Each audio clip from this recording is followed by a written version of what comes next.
Play, Watch, Listen is supported by Patreon, who actually got this episode unedited, early, and ad-free. If you want to support the podcast, check the link in the description.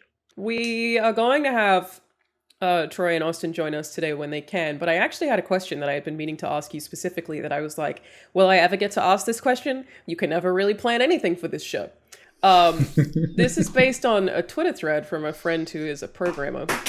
I wanted to pose you the question. Which do you think is harder? Writing or programming? It's an incredibly unfair question as someone who works with both writers and programmers. That's why I'm asking you. But it's not, no, I'm not asking you to judge it based on the people that you work with. I'm asking you to base it on you yourself. Because I do both. Correct. Yeah. I think it's definitely different parts of the brain. Like, I think, is what makes it hard. It's not so much like it's politically difficult to answer. It's more like, which is harder, going to the gym or cooking an amazing meal? Like, they're kind of, it's so separate and so different. By the way, it's going to the gym. It's so like, because writing is, they're both creative, but I would say writing is a world of no right answers, whereas programming is a world of right answers. One has like an objectively correct answer. Yeah, but then there's different design patterns and methodologies in programming. So, like, I think a good programmer would argue even with that. A good programmer would say, well, no, because there's artistry to how you code something. And they're absolutely right. But I think with writing, of whatever is being discussed at this moment. I guess it's less specific about its objective. You're going into the process and you're going, how's it going? You're going into the process and you're going, my role here is to tell a good story. Whereas a programmer generally their role is to make something work. So it's disagree heartily. Austin, I posed Mike the question, which is harder, writing or programming? Obviously composing music. It's definitely composing music. Definitely composing music. But I think decided to come in swinging with no regard for the existing conversation. Welcome. That predates my arrival. Welcome. I think any sufficiently like high tier skill, and I would say writing, programming, and composing are all in that category, balances like a mechanical execution element and a creative element. I would say that an excellent programmer has a better sense at the start of a process what they should do than an excellent writer would have. So I think that differentiates it. And I'm neither. But I think the top of either tier would it would be clearer to a programmer what the solution to the problem was. Yeah. It's mitigated by the fact that games programming is a very specific kind of programming as well. Sure. Like, we're not talking about like so is games writing, fintech, or the sciences. Yeah, exactly. Compared to every other kind of writing.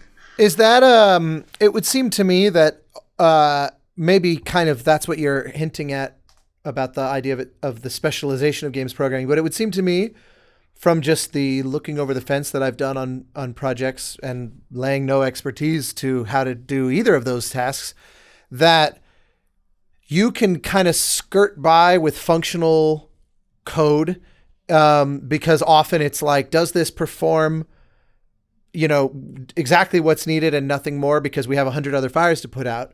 Whereas writing that just barely gets by is more glaringly obvious and harder to sort of hide or live with, I feel like. Some games you play, I think they're managing quite well with the skirting by. Well, it's a lot of them, but I do think people notice. But we're keenly aware. That's true. Yeah.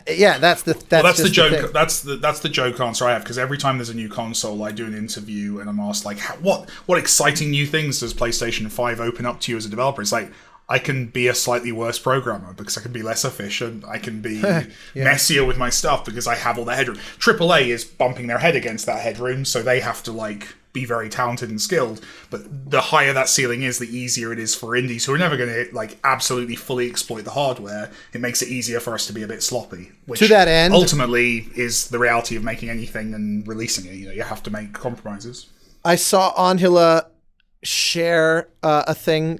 I assume this is true. It feels very plausible, but I have no clue if this is actually true. But she shared a thing on Instagram that made me laugh regarding Maggie Robertson's Lady Dimitrescu that said that there were more polygons in her character's ass than the entirety of the first Resident Evil.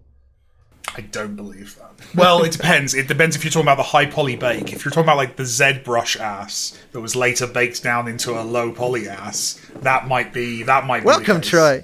But once we're talking about in-game ass, there's no way the metrics add up to that. Hey, Good question. Let me see Talk if I about can find jumping into the deep end. Good God. Ass, the deep end. Right in Nice. the crevice, yeah. The person who wrote the thread is Christina, who goes by Hi, Christina. Chopsky on Twitter, and she. Wait, do we like Christina? We like Christina. Okay. Right. Christina's great. Christina fucking hated The Last of Us TV show. Like, genuinely, Yeah, like, aside just from really recently. aggressively so. No, she, I have believe, no idea. also has experience in both programming and writing, and argued that she thinks that programming is significantly easier than writing.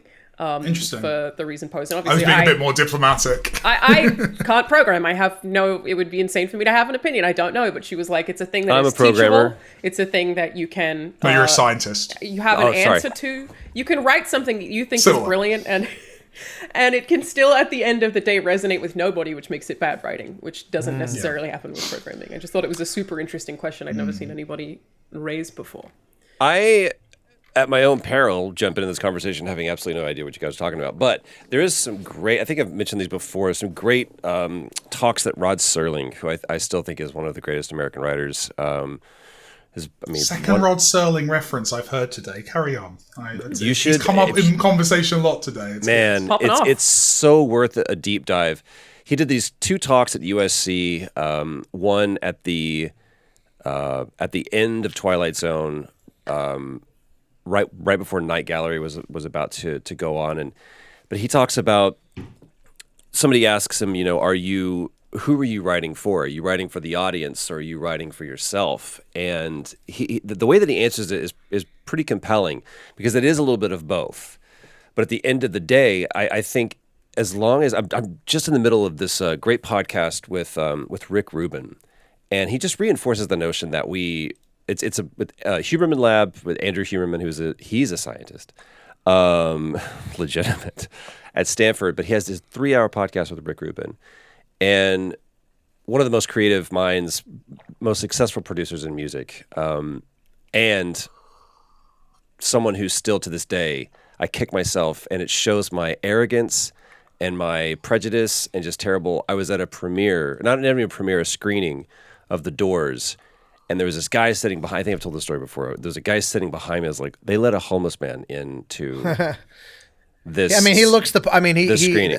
That guy has a mighty beard. A mighty beard, and just wears nothing. Like he was just like in dirty t-shirts or He's whatever. wearing nothing. And I went outside to smoke, and he was outside in the lobby. There's nobody else with the Man's Chinese Theater. There's nobody else, just he and I. And I was like, ugh, who allowed this? And it is, to this day, it's one of those things where I'm like, that's a black mark on your character, That's my good. friend. That's going to come up at the you- pearly gates. That's going to be on I the was going to ledger, say, isn't when it? you meet Tony Remarkable Danza, life, Troy. Remarkable. Well, Anyway, at least you call yourself out for it. Oh man, on the daily, when I listen to this, I'm like, and he'll never know. He'll never know. Sad, you're a He's a huge listener. Play Watch Listen fan. Yeah. Massive Play Huge. Watch She was listener. like, Yeah. I remember They're out that. there. It was well, on the also dark probably side of my life. it's also probably far from the first time that's happened to him. True. Like he probably And he- gets sort of misassessed a lot. He couldn't, with a box of fiber, couldn't give 2 shits. I mean, just that's someone who is just so beyond caring. That's quite the description. That is a good description. Good old Texas phrase. Hi, everybody. Austin, did you find out Troy. if what you said is true? I found the source of it. I had originally just did you seen an say? image, but it's I'm pretty certain that this was like, it was marveling at the high poly count, and it was stated as there's practically more polygons in her ass than, so it was less of a practically. statement. Is this Christina we're talking about? This is a No. someone was saying that Lady D from Resident Evil 8 Oh. had more polygons in her ass than the entirety of the first game. And I see, looking at it again, actually Googling Then where the that first came Alone from. in the Dark, I could believe it. Alone in the Dark, like that was 5 polys running. I I like threw the that. source in our little Hang on. chat here. 1, Let's count Give them. me a the dog, you minute. can. 3. I'll be here before I carry on. I just watched the Something happened menu last last week. night because I I'm. really want to watch it. Oh, that's good. So I'm not the last one. I haven't seen it I yet. still haven't. You're the Alanah, only I'm- one. Oh, you two just cover your ears. Me and Troy are going to talk about. Oh this movie my for God, 20 Mike minutes. Biffle. It's so good. It's I so think good. that might You be just got louder. Spider. It's not working. Spider is still, to me, one of Ray Fiennes' best performances. If you've never seen it, it's The Cronenberg movie? yes, incredibly dark. Who was the composer? Howard Shore. He did that in God between. He did that He can't in be- between he can't be Fellowship beaten. and He Two can't be Towers. beaten. That was Dude, what was so interesting is that fearless. it was a little intimate string quartet and clarinet score in between the first two Lord of the Rings films. You come for the king. You best not miss. Troy. No shit. It's this the menu- incredibly dark. In fairness, he's We done like it. all of Cronenberg's movies for like 40 Oh, right, years, right, so that's- it's a that's a right, bit cheater. it's a right. It's an easy yeah. guess. It's It's like incredibly asking dark. who scored AI. Like, there's pretty much one good guess with Spielberg. Hans Zimmer. Yes. Okay. It's Tom incredibly Hanks dark, was- disturbing movie that Ray Fiennes, has just this incredibly subdued performance. But I think this might be his best performance. I really think he might get. Has he been nominated? I don't even know if the menu. It got all I this haven't buzz. announced them yet. It was on HBO, so I don't know if it ever It was did a any slow burn, screens. though. It was a slow burn. I don't know. I knew don't from know. the It's- onset. I didn't know anything about it, but I knew from the onset what the thing was. Advertises itself as a far more stupid movie than it is, which I found little really interesting. So I campy. definitely went in expecting. I'm expecting one it to thing, and be was more- like a little bit thrillery and a dark comedy. Yes, yeah, that's I think fair. both of those things are true. Definitely is leaning true. more into the thriller. I think I expected There's that.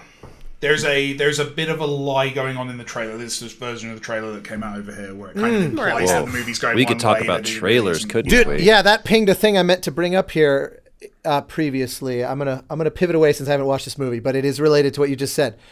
Did you see Our conversations are like a 90s I'm Microsoft. waiting for the right Plan. moment to bring up Screenscaper. RRR. That's what I I'm wanna doing. talk about Megan. RRR. That's the. I've never It's seen all about it. RRR. Austin, Have go you seen ahead. RRR? I haven't. I Troy? really need to. You have to. Megan? It's no RRR. the new? I thought you had a stroke. What are you talking about? It's RRR. Why are you saying "all" like that, Mike? Is that how you Oscar- say "all"? Because I'm. Oscar Wilde. Aw. How would you say R? "All." R. Yeah. R. Why are you going "r"? Because I'm Oh, a pirate. he's pulling a Bithel. I think this might be the worst episode we've ever had. Austin, go ahead. No, we have to joyously I get to do watch a it. Bithel! Nice. And it's a callback! Oh, shit! Solid. I have Eat somewhere that, too. Spotify listeners. I swear I have it. Amazing. It's not in It's here. amazing. Are you going to do Troy? yours too? Go. Yes, bitch. Mine's downstairs. To our like Spotify you're not listeners, really both a member, Austin Wintry Alanah. and I held up the book. I don't even know what episode Ask it was Iwata. in. Oscar Water. Ask Iwata, or as we thought, both of us thought, we were like, oh, we want to read the book Oscar Water. I do appreciate that both of us sought redemption by buying the book immediately. It's a great book. And good I though, think isn't it? neither of us have read it yet. By the way, Usman very easy to Ali, read. if you're not familiar with him, he's a great actor. He posted something about the I'm going to say it wrong, Komagatu, or we were talking about it last episode, what the Kobayashi Maru is based on. Oh, yeah. One of the correct me. I want to make sure that I'm saying it right. What is it called? The Tobagatu. Star Trek is the Kobayashi Maru. right? Kobayashi The Maru, actual- but it's based on the actual Kobagatu. I don't remember. I'm sorry. Ori or something. Forgive me if Yeah. I'm not saying it correctly. But I found it interesting. He had just posted that. It wasn't like it was the anniversary of it, but he just happened to mention it. I was Listener of the like, show, another We must one. be Tarvaren. Does anyone know what that means? no, Was I too nerdy for this show? that's too nerdy. No, nothing's too nerdy for I'm this not show. gonna What are you talking explain about? it to you. No. Bullshit. You say? have to. What? I said Tarvaren. Taveran? Tarvaren. Is that like a Game of Thrones thing? No. Oh my god, I'm like proud of myself. Star Trek? It's a Wheel of Proud of Time you. reference. Oh yeah. Oh, Never got yeah. into it. Wow. Yeah, I those think are it was all on too my old show. for Kerry it. read them. I've not. I once said to Kerry, "Should I read Wheel of Time?" And she was like, "Nah, don't bother." When did There's it? a lot read of all of them at that point, women so I was like, pulling yeah. their ponytails and flattening their skirts. The women in it are all kind of an allegory for his wife, who he clearly hated. They're Damn. all really annoying. Like Dolly painted his wife and like did some terrible things. 'cause Kind he's- of, yeah. But I think it's like the last few chapters of every single one of those 14 books is riveting, and there are a lot of things that I really love about them, but there are a How lot was of the really show? boring chunks in between. I actually didn't watch it. I wonder if it's a good adaptation. Well, it's interesting because the first book is very much just Lord of the Rings. I've not seen any good adaptations in a while. I think it's. No. I think Oh, it's really? maybe just Yeah, I a don't know if any deluge exist. They're all maybe pretty bad, soon. Someone's going to get it right one day. I think if we doubt just it. all kind of hang in there. I don't think so. What's the vehicle that has two wheels and you lean forward? Oh, It's a what is standing that? thing, like a like- Vespa? Segway. Oh, what's that, Mike? Do you want Segway? Austin, Oh, go you got ahead. me. Oh, can I as penitence? Can I pay the cost of? Can I tell you the best Segway fact? Please. Do you? The guy do you who know- invented it went off a cliff? Yes. True story. Best Segway fact. There you go. You're such an arsehole. I thought the I've never Segway liked was you. invented by Dean Kamen, the Michael guy. Kamen's brother? If only. God, how do you No, know in all earnestness, there's an amazing documentary about him trying to invent a solution to water purification to essentially try to save the world. I know. What? Investing all of his fortune.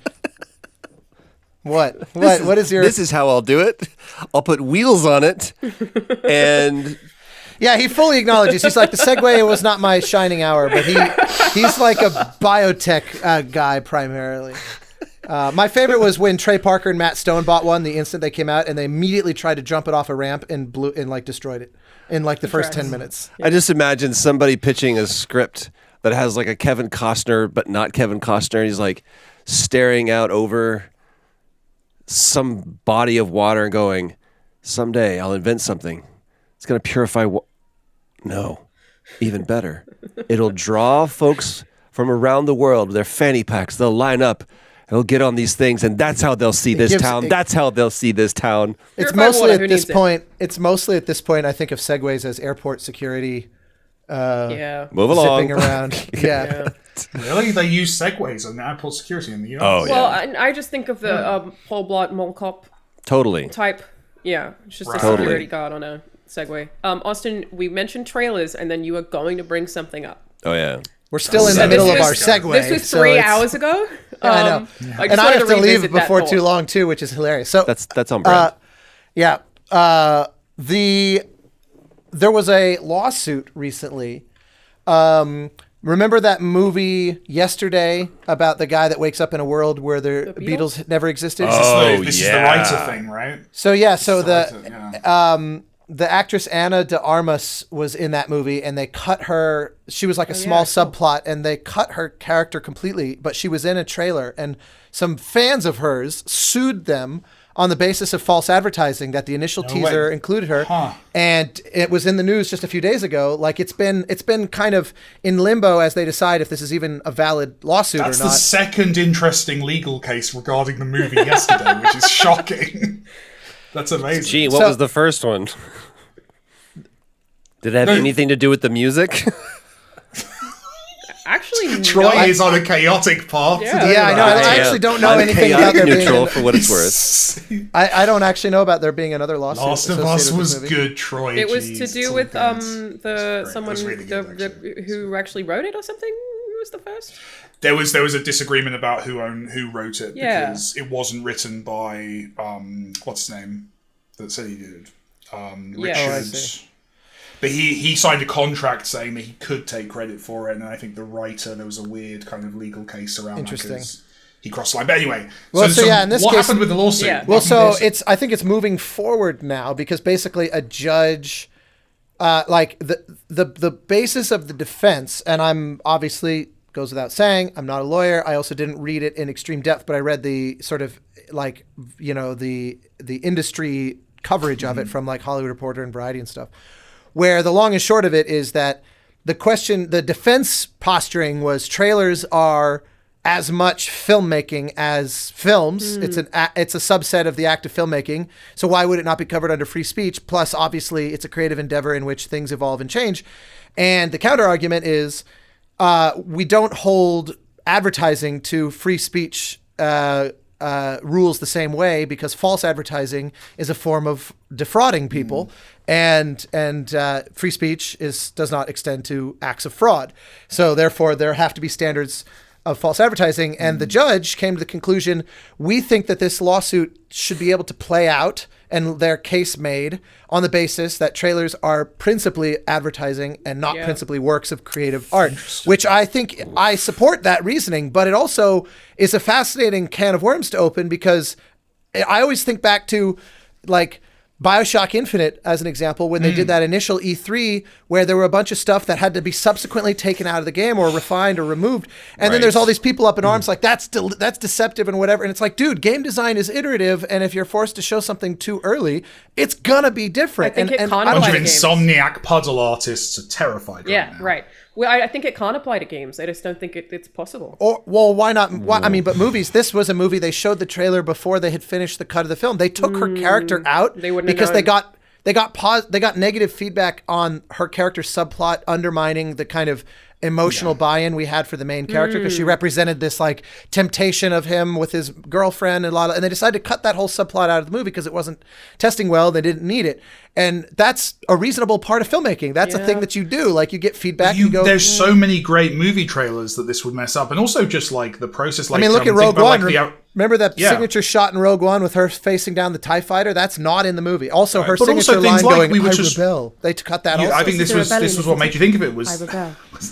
Sorry, I have you. That's really good. That's really good. It's like, but the menu, right? The menu I enjoyed more because the trailer implied it was movie X and then it was movie Y, and that was fun. Or like where they hide, like with like Marvel movies, where they'll like hide Marvel, that a character don't they isn't there, intentionally or do they'll trailer shoots? Yeah, intentionally they will kind of so that things can be surprises, and Which I don't think agree with, they need anyone's. to. But I also understand the complaint with, like, if you're using Ana de Armas in your marketing, and she might have been the biggest name in that movie. I'm not sure who else is in it, but she's quite famous, and then she's not in it. Yeah, sure. That does seem like an exception to kind of what we're talking about here. They're not hiding her to preserve the film.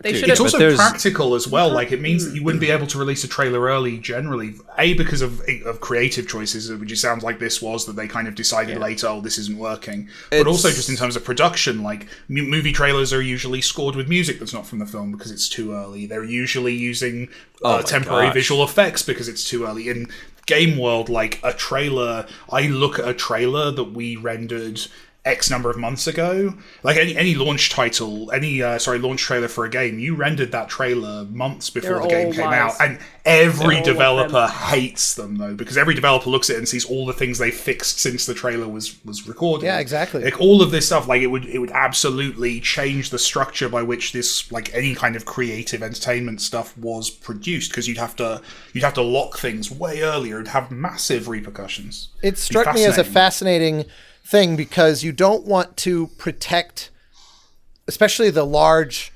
like you don't want laws that are automatically going to bias in favor of like massive corporate entities.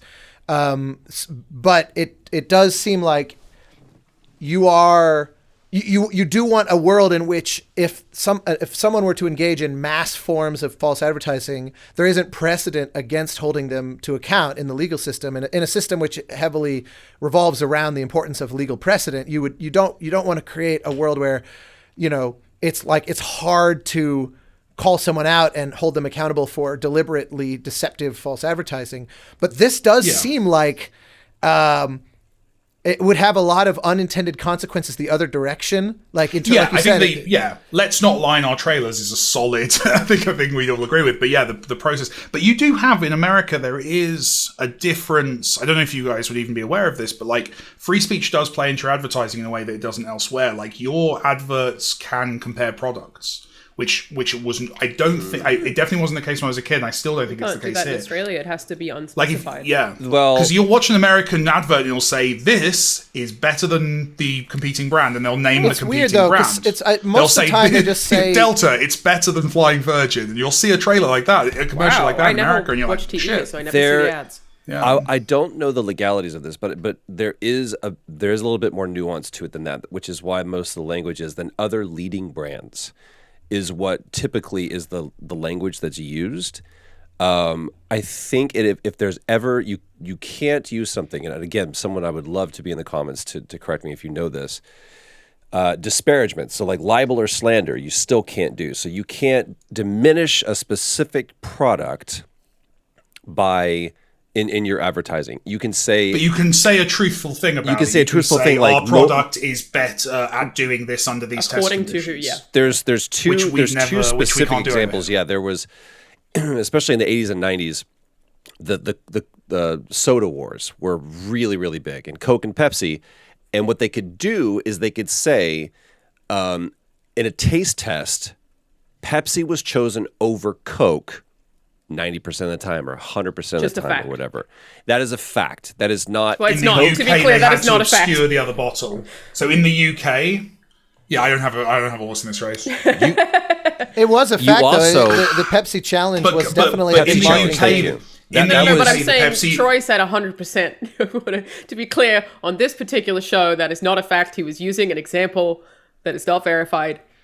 Not Yeah. that The anyone's going to sue Pepsi. us. But As they a side also note, though, could that not show. They could not show the Coke brand because that if you use the amazing ribbon device, which is what that white stripe across the can is called, that is trademarked. So they would you would see in the commercials they would always reveal that it was Pepsi that they chose. They wouldn't show Coke. However, there is a commercial that Coke did.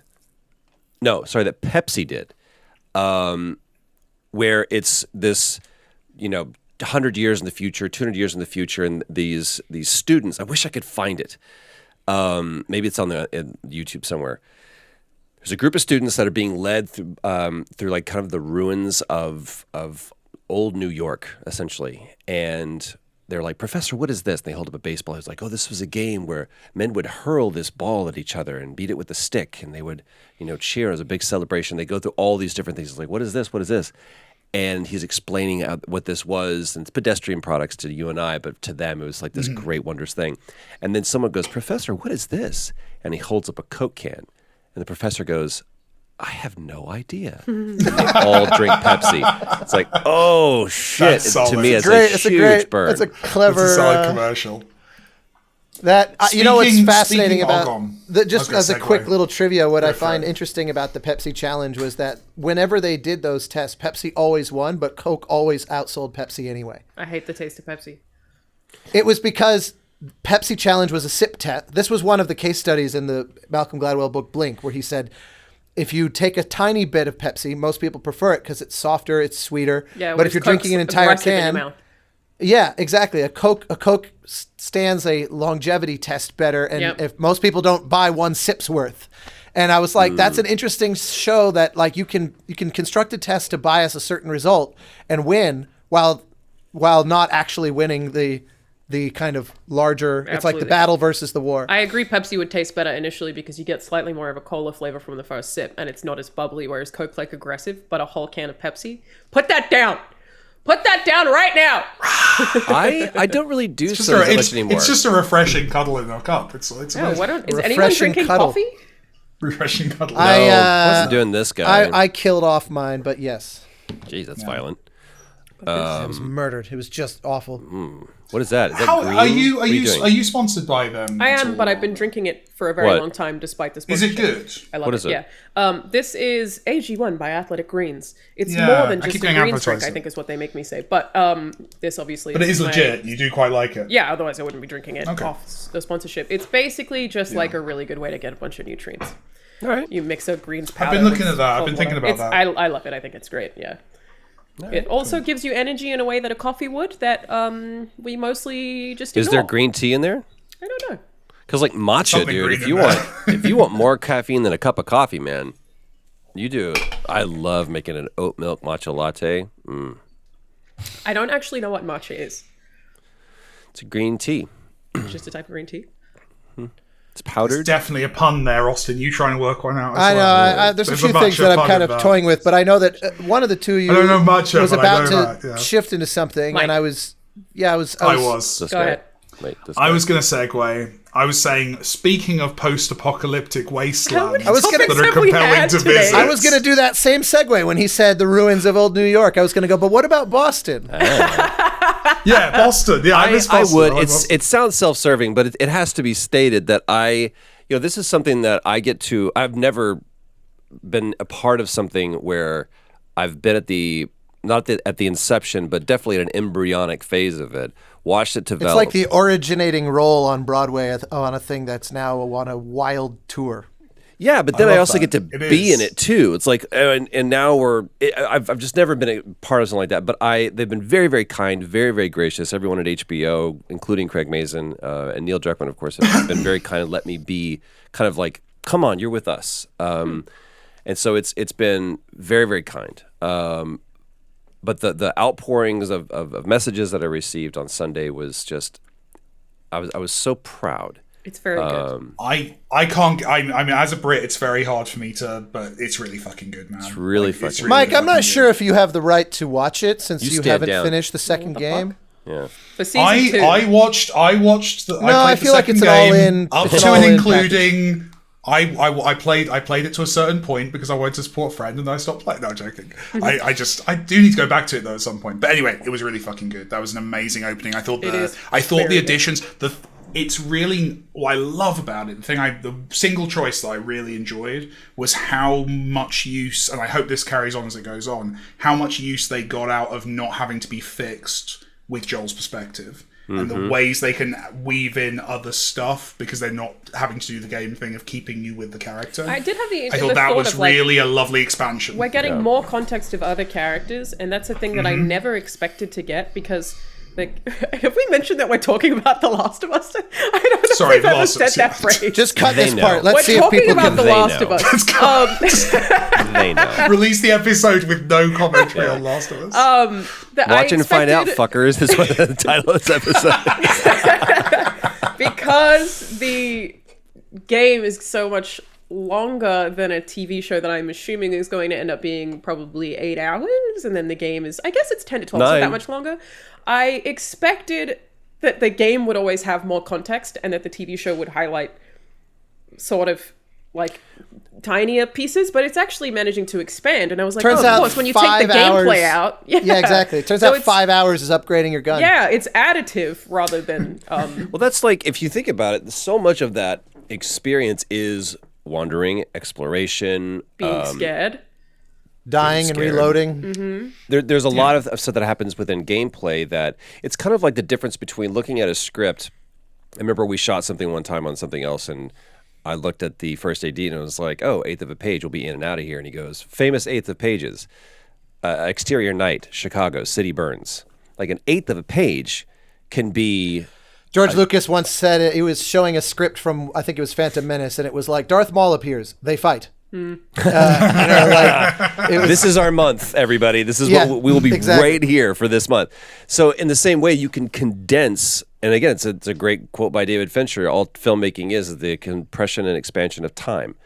How much time are we spending on this one moment versus how quickly are we moving through it? And to be able Imagine to how different the world would be if Nolan had never seen that quote. Jesus Christ, you got to watch probably this movie. 99% the same. Man, Generous.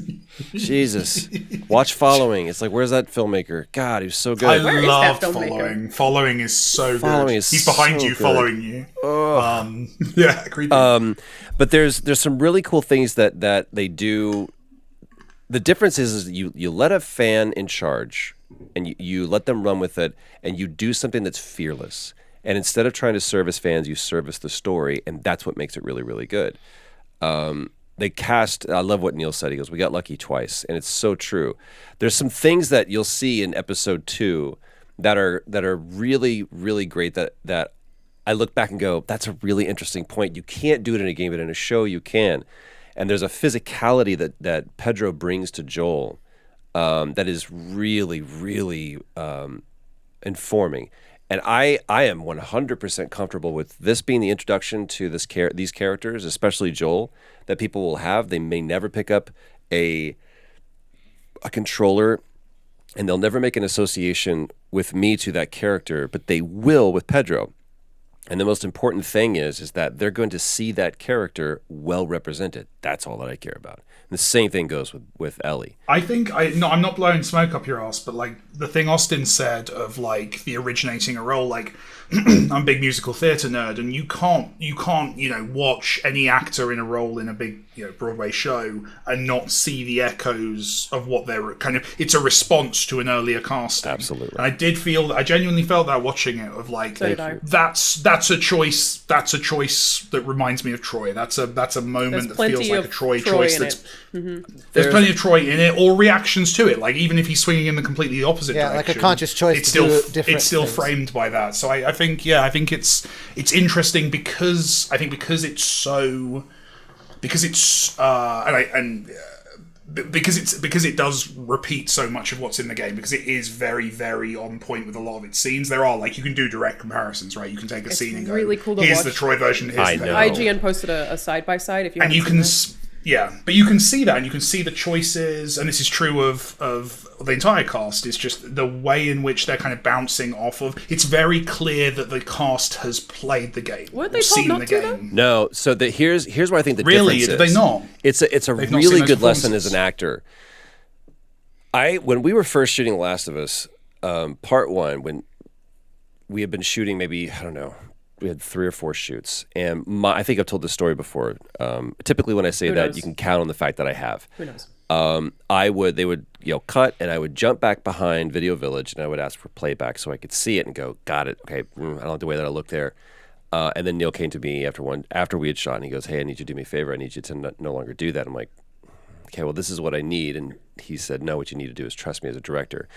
And what I think the difference is, and this is why I go back to Halo and go... Did you visit the set and see Pedro in Video Village, and you were like, motherfucker? But Craig was like, hey, I need you to not do that. But also, like... No, Craig was like, I need you to do that for roughly 2 days, and then I need to come over and tell you not to do that. And then we're going to create and now we're doing 1-to-1. Like Norman Reedus, he will go back and do that. He's also, I think it's someone who's more seasoned and someone who has better control and distance. I didn't, and I'm at the point now where I can't not direct myself if I go back and look. So I think Which isn't your job, right?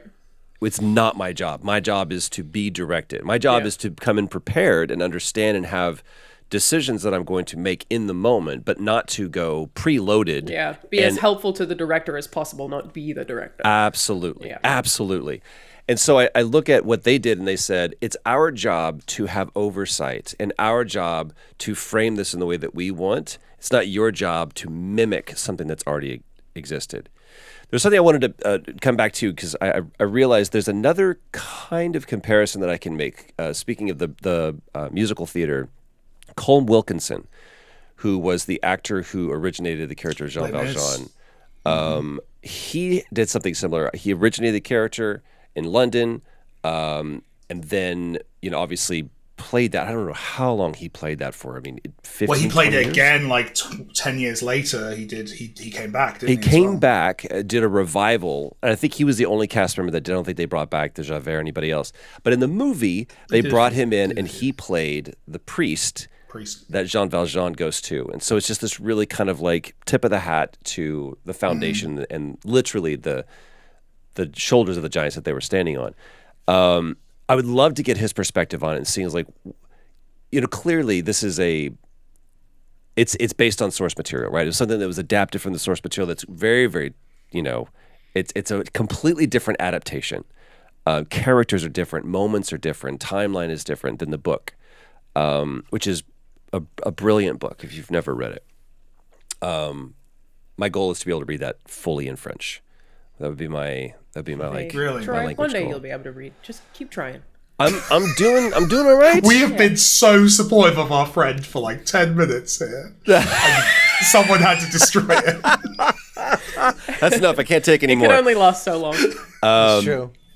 But there's speaking to what you said, Mike, as far as like seeing the echoes of that, there was this one performance they did, I think in New York, and maybe it may have been in London, where it was like a celebration of the musical, and they brought out all the Jean Valjeans. It was in London. It was in the 10th London. anniversary, I think you're talking about, yeah. And you could see that it's like, man, the evolution, or maybe not the evolution, but the iteration at least upon that character, and how once the movie comes out, it kind of changes the stage show, and there's some retconning that goes into that. But there's always some stuff that we owe to the one who originated this. So maybe and also, of there is course, I assume another similarity maybe here is with musicals. Obviously, there's a workshopping phase, right? So that originator actor is almost kind of a co-author on a lot of levels, right? They're involved in that process, and I do wonder with how I know game development works and how I assume it worked on Last of Us. There was also, you probably had more influence over that performance than you would give yourself credit for, and the framing of that performance in the game is probably very reactive to the choices you made. So even if the cast of the TV show have never seen your performance, the script and the choices that Neil's kind of carrying over into the TV show would still have been informed by conversations he had with you, choices that the two of you had made together. Like, that influence would still be present in the DNA of the thing, I think. I have absolutely been spoiled by working in games, and I would encourage actors, regardless of whether you're a gamer or not, in some ways, maybe even if you aren't, to work on a game. Simply for the fact that it's kind of the difference between being in a play, not because of the way that it's presented, but it's like, how long can you live with this character and find something new in it every night? Or every time you get in there, and also still maintain it because you're going to go off and do other things. It's unlike anything else. Even seasons of television, you're still there for like 2 or 3 months or 6 months or a year in the case of The Last of Us, which is The very, Last of Us very was rare. shot over a year? A month I guess per you'd have episode. to if you're doing the seasons thing. You I mean, I probably have guess, to, but right? I just assumed that they would fake that somehow. No. Yeah, like computers Wow. or something. So right? The much volume, practical. yeah. I have a friend that lives in Calgary, and he sent me a photo just like from walking around the street, and it's like there was a huge section of like the core of Calgary that just straight up looked like this post-apocalyptic. Like, it was so thoroughly dressed as a location that it just looked like there had been an apocalyptic event there. You'll see they built a neighborhood. Everything in there, on some level, is practical. Yeah. On some level, is It practical. shows. It feels like such a grand. The whole sequence of driving as the chaos is unleashing and the plane crash and all that is. They built that street. That, like, talk about, like, I'm very impressed by what's possible with the use of the volume as a visual effect medium. But my God, what a difference being in a car that's actually moving, and there's extras running around, and there's pyrotechnics, and I mean, I'm sure there's a ton of CG, but it's integrated into a shot that is overwhelmingly practical, and it's De-aging Thandaway Newton like that was amazingly impressive. You know, Sarah's played by the daughter of Thandaway Newton and looks exactly like her to a level that was confusing. that's so funny. I was like, that's Thandaway Newton, but she's They had 14. $100 million de-aging They budget. de-aged. Well, Yeah, it was. exactly, yeah. Without any disparagement against the volume, That joke was appalling, I apologize. I This do. is we're just too slow for it. I do Too think many that- layers. I do think that the volume is going to be a little bit kitschy, and I think it will be. I think it does have a use for certain things. The but show I've did just not talked. use the volume, right? What's that? The Last of Us didn't use the volume, right? No. And our talking to our DPs and our camera department, most of them do not want to work on that, and most actors that have worked on it do not want to work on it. It doesn't add anything, and it's very, Is very. that true? Actors who've experienced it don't want to go back. It's Is that so something that's in the ether. It's interesting. There's frame delay right now, so it's very jarring, and the parallaxing that happens, you might as well be in like a mocap stage, because it's just Right. I get kind of where this is at. You don't get immersed. But in you're that also way. looking at it from a very low res, because they can't generate that high res of a version of it. So you're You still also adding stuff in impressed post. upon me something about it when you did that thing that was in it. You impressed upon me also that from the POV of an actor, it's kind of like, you know, those chalk drawings people do where it's like this amazing sense of perspective and scale, but if you look at it from another angle, you you're realize right. it's stretched over like 30 feet and looks completely bizarre. Yeah. You made it sound like acting in the volume is like that. From the POV of the camera, it's this amazing proportionality, and it moves and all that's very cool. But for those in the scene physically there, it looks nothing like that, and it's very disorienting and odd. It forces your camera. It forces your camera lens. It forces your camera angles. It forces your camera position. It forces the actor's blocking. It's very limiting. It's just The great. blocking's the one that's most visible, I think, to the punter. I watch those scenes and I can tell that they only can move like 5 meters in any direction. Like, it feels Is it significantly cheaper? Then building a Once you giant built set. it, No, not the sets, because like I feel like even those are pretty obvious. I would have thought like you would opt to use the volume for the stuff that like in Boba Fett was shot in the desert versus going to a desert. I don't know that it's my impression. I defer to anybody on this one, but my impression is that it looks better than flat green screen, but it is effectively a lateral replacement to that. It's not but necessarily it about still cost requires the work. Like, that's the thing. I'm not gonna having talked to some directors who've worked with it. Like, you still have to do all the. It's not just. I think the illusion is that this is all done in camera. No, it's not. You have to then go and composite a background into that. It's not filmed. I think people look at it and they're like, "Oh, you just point the camera and that's what you see when you're watching the show." It's like you still have to redo the background like a green screen. If we're here, then we know that this thing will be visible. That's true. And so you're like, okay, I can frame, but you're not shooting it. But you can do that with like a virtual camera, or you can do that with a lot of other methodologies. But like The Last of Us, they bought houses. They're like, we're gonna buy your house. Yeah. People are like, okay. Or they built a house. That'd be insulting when if someone comes up to you and you're like, your house looks like it's been through a zombie apocalypse. Oh, We'd like to buy it. the befores. I'd be offended. I'd take the money, but I'd be offended. The befores and afters were ridiculous. Like, this was a great little house. Or like, we destroyed this house. You'll see in episode 2, they're heading to the State House. And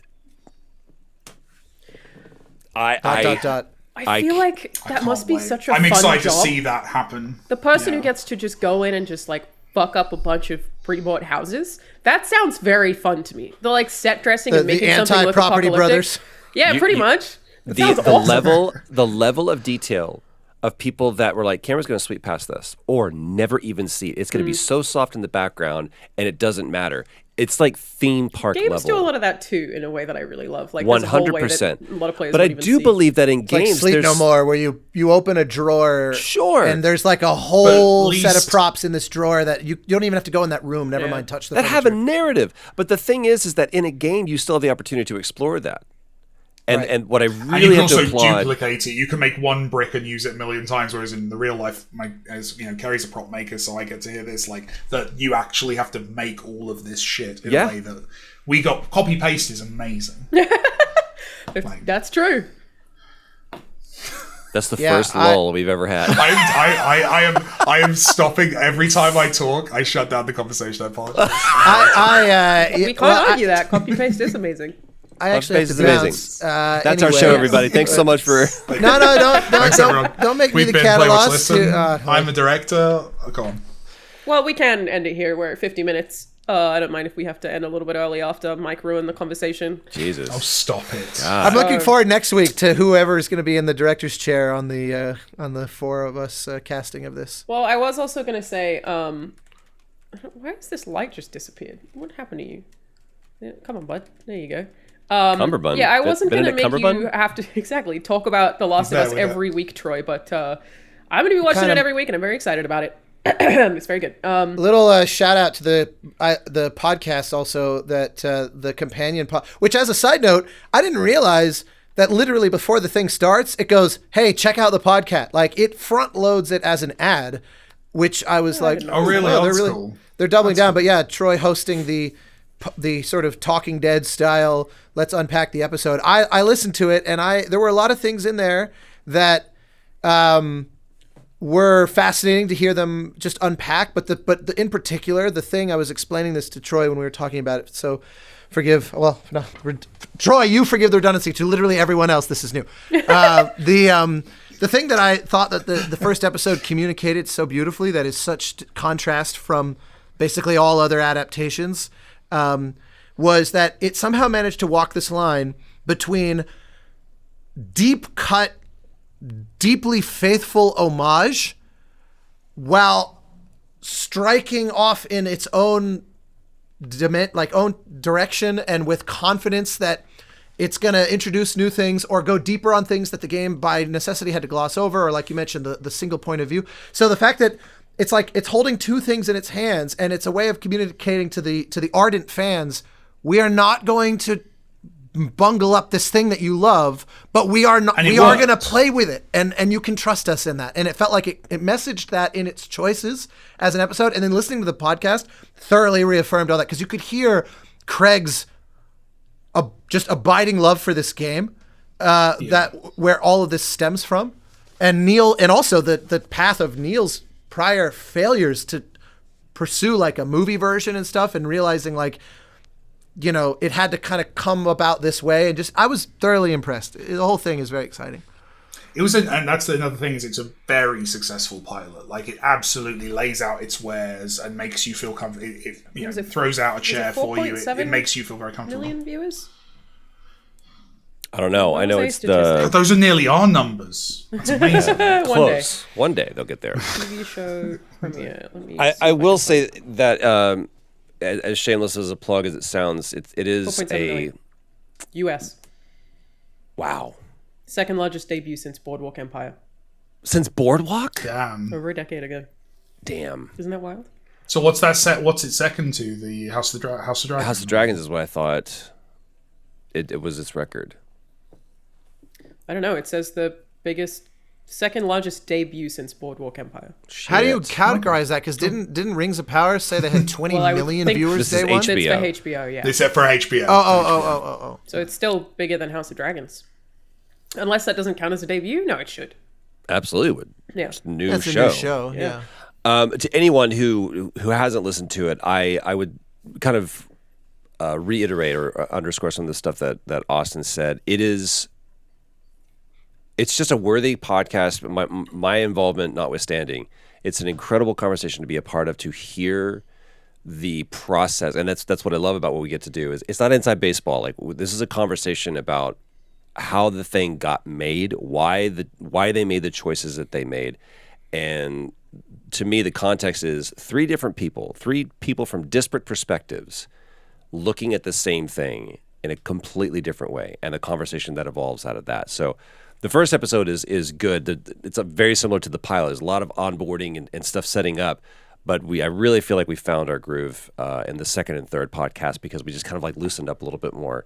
So if you did listen to it, please continue to listen to it. But if you haven't, stick with it. I will What do leave a you- link in the description.